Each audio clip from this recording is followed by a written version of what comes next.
Chez les Occidentaux, on sent toujours qu'il faut purifier l'âme, il faut retrouver l'âme supérieure. Donc, dans la méditation, on essaie de toujours monter vers la dimension la plus supérieure. Et puis pour sentir, pour voir, wow, je suis en haut, je suis au sommet.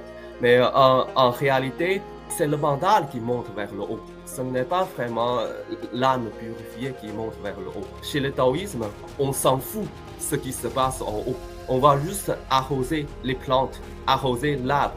Et puis, on ne regarde pas en haut. On attend qu'un jour, le fruit devienne mature et puis le fruit tombe vers le bas. Et puis après, on prend le fruit. Et puis, vous allez sentir une chose en pratiquant. Même si on vit dans une difficulté, on est toujours paisible, joyeux. Même quelqu'un qui nous insulte et dit des mots sales, on n'a pas besoin d'aimer cette personne. Mais ça ne nous dérange plus. On ne comprend pas pourquoi. Il y a une joie à l'intérieur. Et puis, à partir de cela, on peut dissoudre le karma. Au lieu de refuser, au lieu de nettoyer, une fois qu'on se met dans ce genre d'état d'être, tu ne penses plus à dissoudre le karma. Et puis, à ce moment-là, ton karma, c'est fait.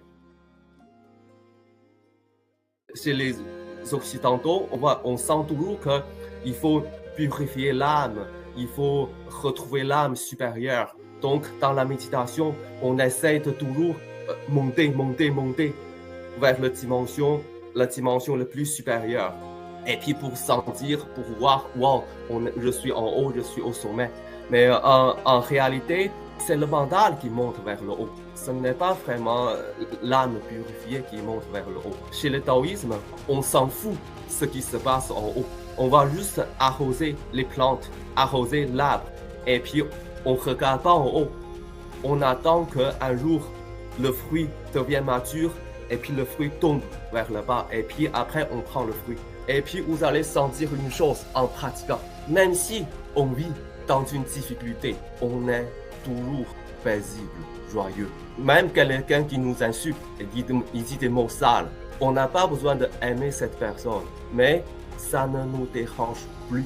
On ne comprend pas pourquoi. Il y a une joie à l'intérieur.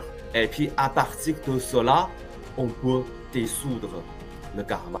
Au lieu de refuser, au lieu de nettoyer, une fois qu'on se met dans ce genre d'état d'être, tu ne penses plus à dissoudre le karma.